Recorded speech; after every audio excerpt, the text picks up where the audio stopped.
Assalamualaikum warahmatullahi wabarakatuh. Perkenalkan, kami dari kelompok 17 yang beranggotakan saya Siti Sofi Laila dengan NIM 555221091 dan teman saya. Perkenalkan, nama saya Siti Halimatus Syadiah dengan NIM 55522210060. Pada kesempatan kali ini, kami akan menjelaskan terkait laporan posisi keuangan dan laporan arus kas pada chapter 7 dengan sumber rujukan dari dua buku, yaitu Schroeder dan Scott. Untuk memenuhi tugas mata kuliah teori akuntansi dengan dosen pengampu, Ibu Dr. Hajah Lia Uzlewati, SEMSI. Baik, untuk pemaparan pertama akan dipaparkan oleh teman saya, yaitu Halimah. Kepada Halimah dipersilahkan. Laporan keuangan dikelompokkan dalam dua kategori. Yang pertama, mengungkapkan hasil dari arus sumber daya dari waktu ke waktu. Contohnya seperti laporan laba rugi dan penghasilan komprehensif lain. Kemudian, laporan saldo laba dan laporan arus kas. Yang kedua, mengikhtisarkan status sumber daya pada titik waktu tertentu. Kedua kategori itu menunjukkan perbedaan dalam penekanan pengukuran antara arus dan persediaan. Akuntansi yaitu sarana yang digunakan pihak manajemen untuk melaporkan berbagai informasi keuangan perusahaan kepada para pengguna. Adanya evaluasi atas posisi keuangan termasuk faktor penting dalam memenuhi kebutuhan para kreditur, pemegang saham, manajemen, pemerintah, dan pihak kepentingan lainnya. Manajemen akan berupaya untuk memenuhi kebutuhan tersebut dengan cara menyajikan informasi terkait sumber daya, kewajiban, dan ekuitas perusahaan secara berkala. Laporan posisi keuangan harus mengungkapkan terkait kekayaan perusahaan pada suatu periode. Banyaknya metode yang digunakan saat ini untuk mengukur perubahan setiap elemen pada laporan posisi keuangan. Pengukuran dapat diikhtisarkan sebagai orientasi masa lalu, orientasi saat ini, dan orientasi masa depan. Beberapa pakar teori akuntansi memperdebatkan terkait manfaat dari pendekatan pengukuran akuntansi alternatif. Mereka yang mendukung biaya historis menyatakan bahwa biaya historis itu bersifat objektif dan dapat diverifikasi. Selain itu, biaya historis sebenarnya mempresentasikan nilai sekarang dari ekspektasi arus kas di masa depan pada saat pertukaran terjadi. Kemudian, mereka yang mendukung pengukuran biaya kini itu mengemukakan bahwa nilai ini mencerminkan kondisi saat ini, sehingga itu mempresentasikan nilai kini bagi perusahaan. Sementara itu, pihak yang mendukung pengungkapan ekspektasi nilai di masa depan menyatakan pendapatnya bahwa prosedur penilaian ini hampir mirip dengan konsep laba ekonomi, sehingga menjadi nilai yang paling relevan bagi pengguna laporan keuangan. FASB Statement of Concept nomor 6 mendefinisikan terkait elemen-elemen pada laporan posisi keuangan. Yang pertama, aset, yaitu kemungkinan manfaat ekonomi di masa depan yang diperoleh atau dikendalikan oleh entitas tertentu sebagai hasil dari transaksi atau peristiwa di masa lalu. Yang kedua, liabilitas, yaitu kemungkinan pengorbanan manfaat ekonomi di masa depan yang timbul dari kewajiban entitas tertentu pada saat ini untuk mentransfer aset atau memberikan layanan ke entitas lain di masa depan sebagai hasil dari transaksi atau peristiwa di masa lalu. Yang ketiga, ekuitas, yaitu hak dalam aset entitas yang tersisa setelah dikurangi dengan liabilitasnya. Ekuitas dalam perusahaan bisnis itu berasal dari hak kepemilikan. Adapun klasifikasi dari aset dalam laporan posisi keuangan. Yang pertama, aset lancar, yaitu aset yang secara wajar dapat diekspektasikan untuk direalisasikan dalam bentuk kas atau dapat dijual atau dikonsumsi selama siklus operasi bisnis yang normalnya 1 tahun. Aset lancar disajikan pada laporan posisi keuangan sesuai urutan likuiditasnya, yang mana urutan umumnya yaitu kas dan setara kas, lalu investasi sementara, piutang, persediaan, dan beban dibayar di muka. Pada proses penilaian persediaan, biasanya menggunakan metode yang diterima secara umum, seperti FIFO, average, dan LIFO. Setiap metode tersebut akan memberikan sisa jumlah persediaan yang berbeda pada laporan posisi keuangan. Kemudian, beban dibayar di muka dilaporkan pada aset lancar, karena adanya anggapan bahwa komponen ini belum dibayar di muka, sehingga komponen itu akan memerlukan penggunaan dana saat ini. Yang kedua, investasi, yang mana dikelompokkan dalam 3 kategori. Yang pertama, sekuritas yang diperoleh untuk tujuan tertentu. Contohnya seperti penggunaan dana menganggur untuk periode waktu yang lama, atau memberikan pengaruh pada operasi perusahaan lain. Yang kedua, aset saat ini yang tidak dalam penggunaan oleh organisasi bisnis. Contohnya seperti tanah yang dimiliki untuk lokasi pembangunan di masa depan. Dan yang ketiga, dana khusus yang akan digunakan untuk tujuan khusus di masa depan. Contohnya itu, dana cadangan perusahaan.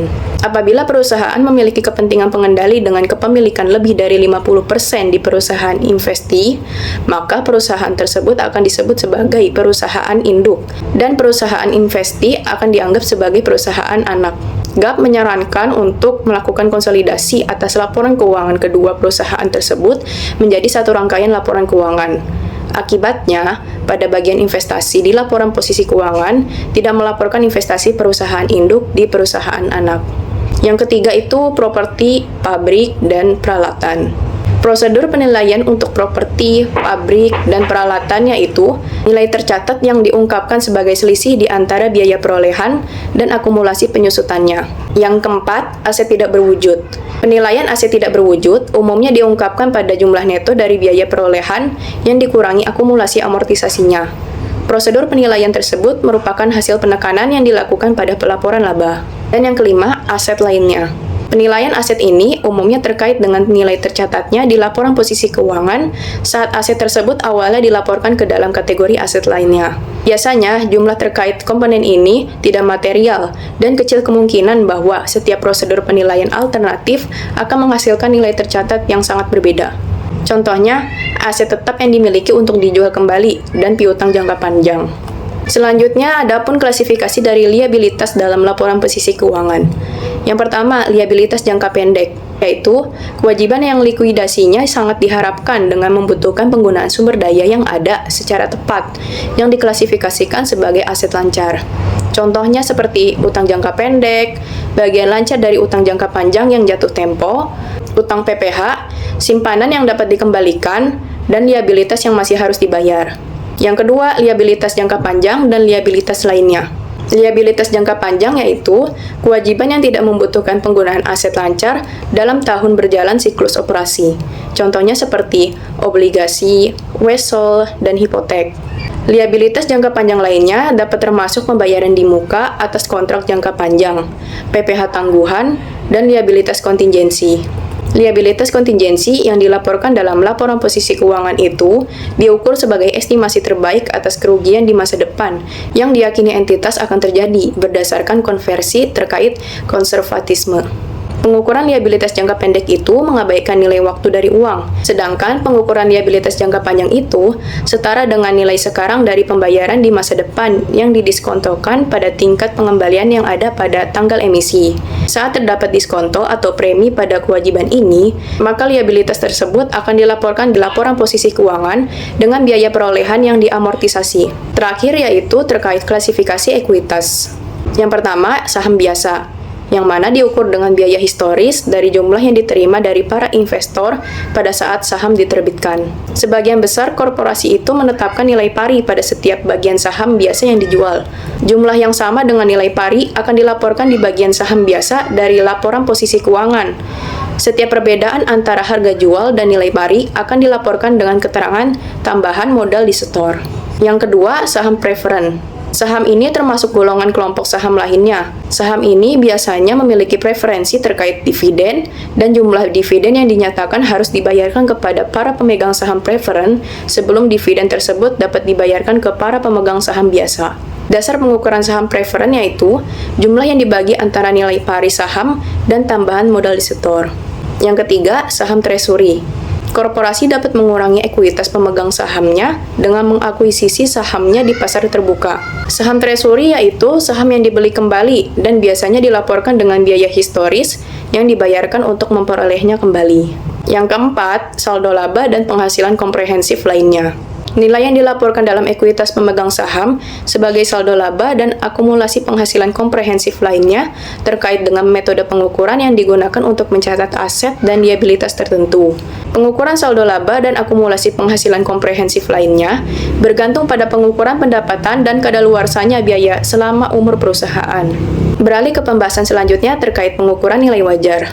Pada September 2007, FASB menerbitkan SFAS nomor 157 terkait pengukuran nilai wajar.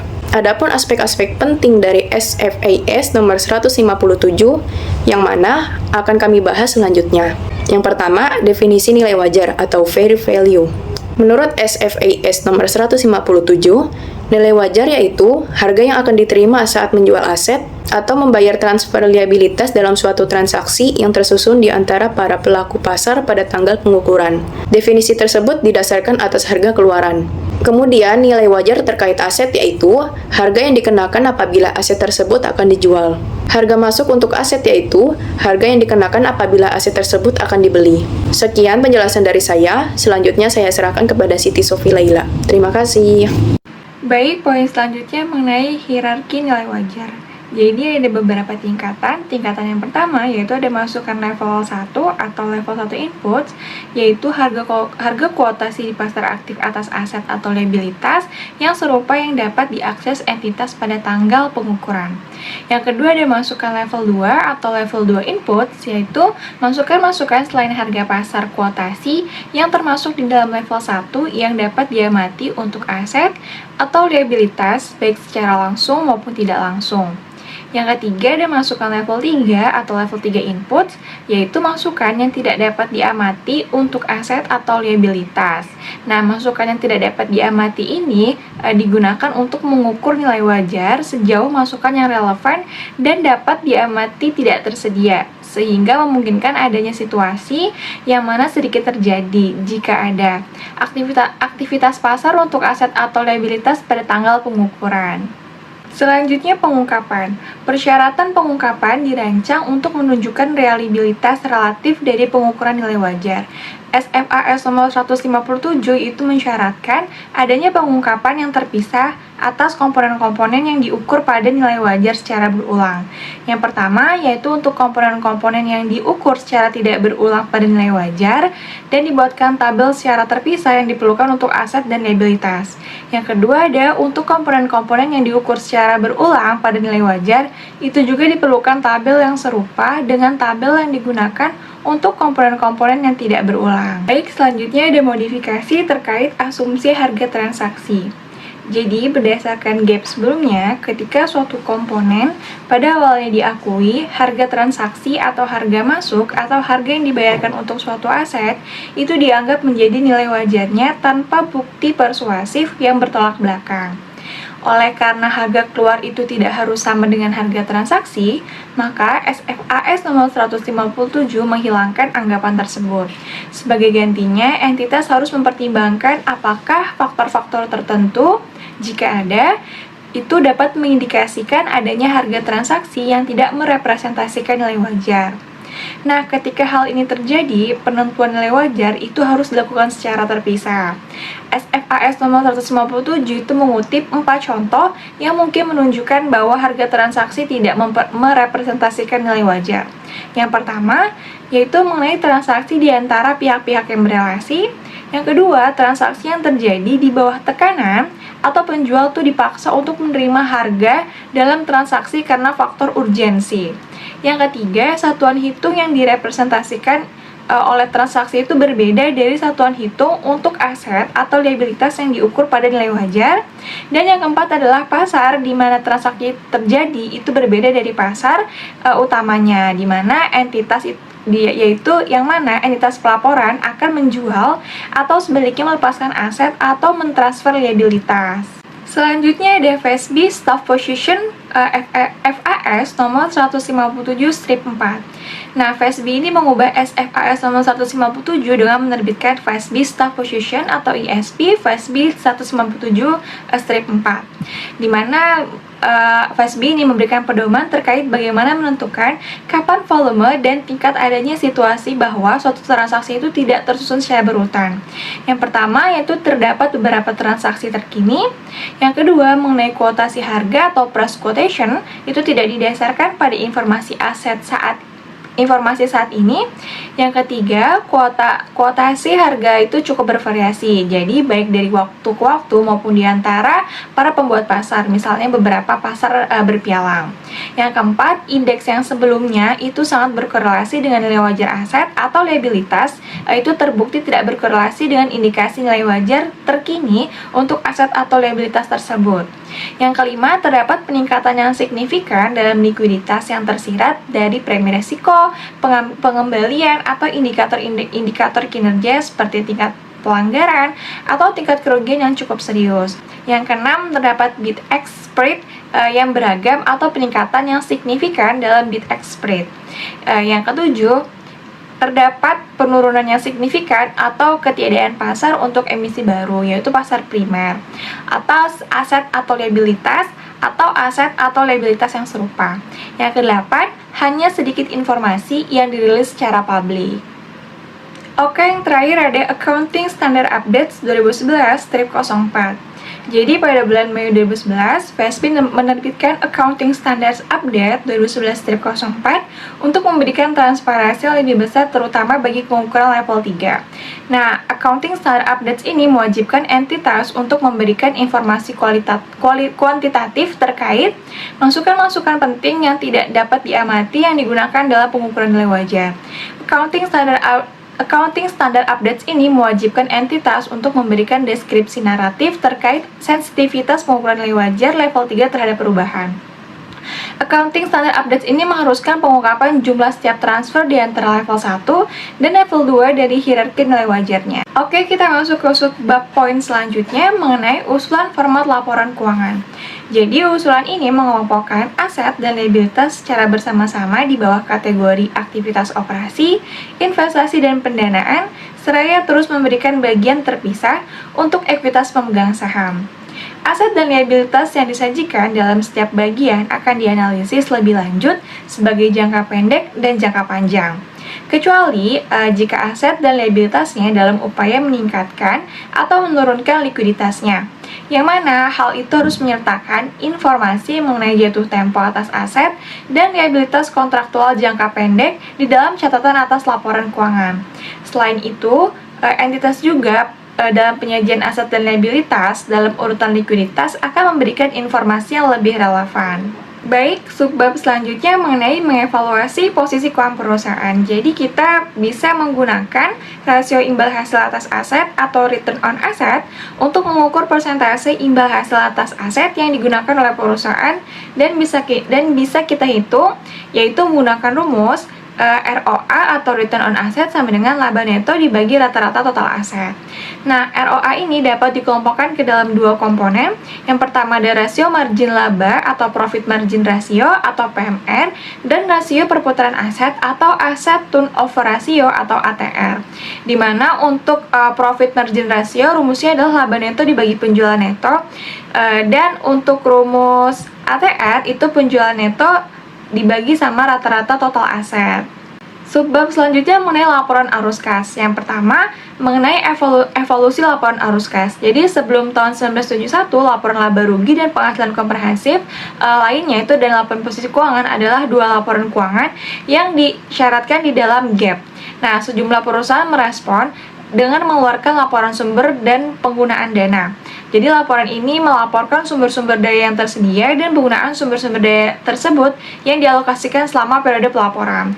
Terus juga laporan ini menggunakan konsep dana kas yang mengikhtisarkan semua perubahan material dalam saldo kas. Dan semua sumber daya keuangan itu digunakan, entitas akan melaporkan pengaruh dari semua transaksi ini dengan pihak luar. Yang kedua ada Accounting Principles Board Opinions nomor 3 dan nomor 19. Nah, untuk yang nomor 3 ini, persyaratan ini mensyaratkan laporan sumber dan penggunaan dana harus disajikan sebagai informasi tambahan dalam laporan keuangan, tetapi tidak membuat pengungkapan semacam itu menjadi sebuah kewajiban. Nah, untuk yang APB Opinion nomor 19, ini menentukan format laporan. Yang pertama, yaitu laporan tersebut dapat disusun sedemikian rupa untuk menunjukkan posisi keuangan dalam bentuk kas dan aset sementara, aset cepat, atau modal kerja selama hal itu menggunakan konsep semua sumber daya keuangan dan memberikan gambaran yang paling berguna terkait aktivitas pendanaan dan investasi entitas. Yang kedua, dalam setiap kasus, laporan itu harus mengungkapkan perubahan neto dalam kas dan investasi sementara, aset cepat, atau modal kerja yang tergantung pada bentuk penyajiannya. Yang ketiga, laporan tersebut harus mengungkapkan pengeluaran untuk aset jangka panjang. Selanjutnya ada informasi arus kas, di mana penyajian data arus kas diperlukan untuk mengevaluasi likuiditas, solvabilitas, dan fleksibilitas keuangan perusahaan. Nah, penyajian data arus kas ini dimaksudkan untuk memungkinkan investor dalam mengambil keputusan yang rasional dengan memberikan mereka informasi yang lebih berguna. Selanjutnya ada SFAS nomor 95, di mana SFAS nomor 95 terbit pada tahun 1987, di mana persyaratan ini mensyaratkan bahwa laporan arus kas mengklasifikasikan penerimaan dan pengeluaran kas menurut apakah berasal dari aktivitas operasi, investasi, atau pendanaan, dan memberikan definisi masing-masing kategori tersebut. Selanjutnya ada tujuan dari laporan arus kas. Nah, tujuan utama dari laporan arus kas adalah memberikan informasi yang relevan tentang penerimaan dan pengeluaran kas perusahaan selama satu periode.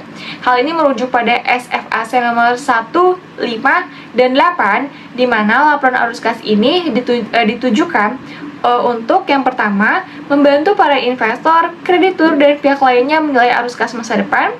Yang kedua, memberikan umpan balik tentang arus kas aktual. Yang ketiga, untuk mengevaluasi ketersediaan kas untuk dividen dan investasi dan menilai kemampuan perusahaan dalam mengelola modalnya. Selanjutnya ada format laporan.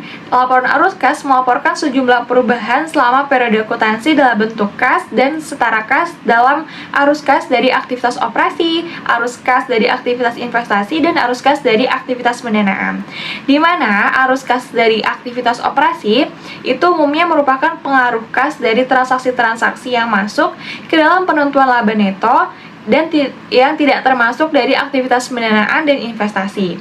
Lalu arus kas dari aktivitas investasi ini biasanya untuk membuat dan mengumpulkan item dan melepaskan utang atau ekuitas dari perusahaan lain, memperoleh dan melepaskan properti, pabrik dan peralatan, serta sumber-sumber produktif lainnya. Selanjutnya, arus kas dari aktivitas pendanaan ini biasanya merupakan hasil perolehan sumber daya dari pemilik atau memberikan kepada pemilik imbal hasil atas pada investasi yang dilakukan, lalu dari meminjam uang dan membayar kembali jumlah yang dipinjam, serta memperoleh dan membayar sumber daya lain dari kreditur jangka panjang. Subbab selanjutnya mengenai usulan format laporan arus kas. Jadi usulan yang disarankan yaitu adalah pengembangan versi dari metode langsung dengan pengungkapan tambahan untuk masing-masing kategori laporan.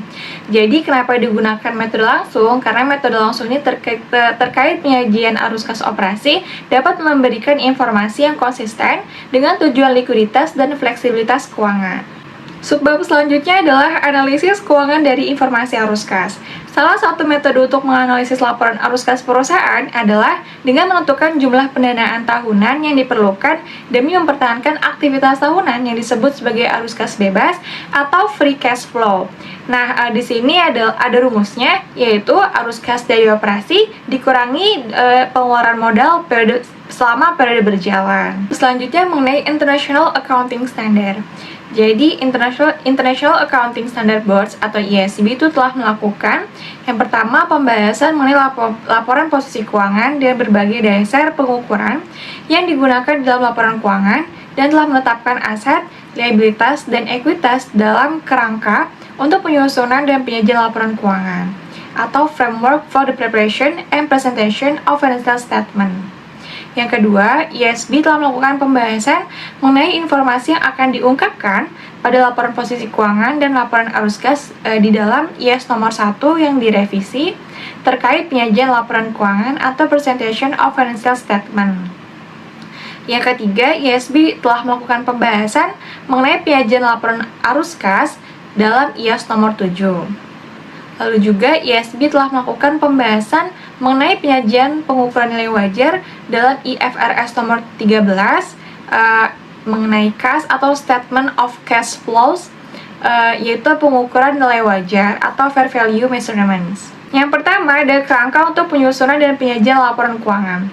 Dasar pengukuran yang digunakan untuk elemen-elemen laporan keuangan termasuk biaya historis, biaya kini, nilai yang dapat direalisasi atau penyelesaian, dan nilai sekarang. ISB juga menunjukkan bahwa dasar pengukuran yang paling umum digunakan adalah biaya historis. Definisi aset, liabilitas, dan ekuitas adalah serupa dengan yang dimuat di dalam SFAC nomor 6 dan mencakup masing-masing konsep sumber daya kewajiban saat ini dan kepentingan yang tersisa. Yang kedua ada IAS nomor 1. IAS nomor 1 terkait penyajian laporan keuangan. Nah, IAS nomor 1 ini mensyaratkan aset-aset untuk diklasifikasikan sebagai aset lancar dan tidak lancar, kecuali jika penyajian likuiditas memberikan informasi yang lebih relevan dan reliable serta mengakui bahwa perbedaan dalam sifat dan fungsi aset, liabilitas, dan ekuitas adalah sangat mendasar. Sehingga komponen-komponen tersebut harus disajikan di bagian awal di laporan posisi keuangan. Yang ketiga ada IAS nomor 7, di mana dalam IAS nomor 7 ini terkait laporan arus kas atau cash flow statement, ISB menjabarkan format pengungkapan dan penyajian yang diperlukan untuk laporan arus kas. Sebagaimana GAAP Amerika Serikat, laporan ini melaporkan arus kas dari aktivitas operasi, investasi, dan pendanaan. Selain itu, arus kas dari aktivitas operasi dapat dilaporkan dengan menggunakan metode langsung ataupun tidak langsung. Lalu mengenai arus kas gabungan yang timbul dari akuisisi atau pelepasan anak perusahaan perlu disajikan secara terpisah dan diungkapkan sebagai aktivitas investasi berdasarkan ketentuan dari IAS nomor 7. Dan yang terakhir ada IFRS nomor 13. IFRS nomor 13 mengenai pengukuran nilai wajar, di mana berlaku bagi IFRS yang mensyaratkan atau memperbolehkan adanya pengukuran atau pengungkapan nilai wajar. IFRS nomor 13 itu mendefinisikan nilai wajar, menetapkan kerangka untuk mengukur nilai wajar, dan mensyaratkan pengungkapan terkait pengukuran dari nilai wajar. Sekian penjelasan dari kelompok 17 mengenai laporan keuangan yang kedua, yaitu mengenai laporan posisi keuangan dan laporan arus kas. Kurang lebihnya mohon maaf. Wassalamualaikum warahmatullahi wabarakatuh.